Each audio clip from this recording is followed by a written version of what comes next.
company is net so sterk soos sy swakste employee, so ek werk met lowest level tot op direkteur eienaarsvlak.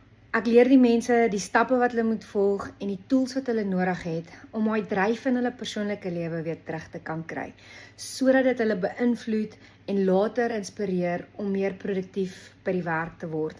Ek is nie 'n motivational speaker nie, glo nie daarin nie, want motivering hou nie, dit hou miskien 'n dag.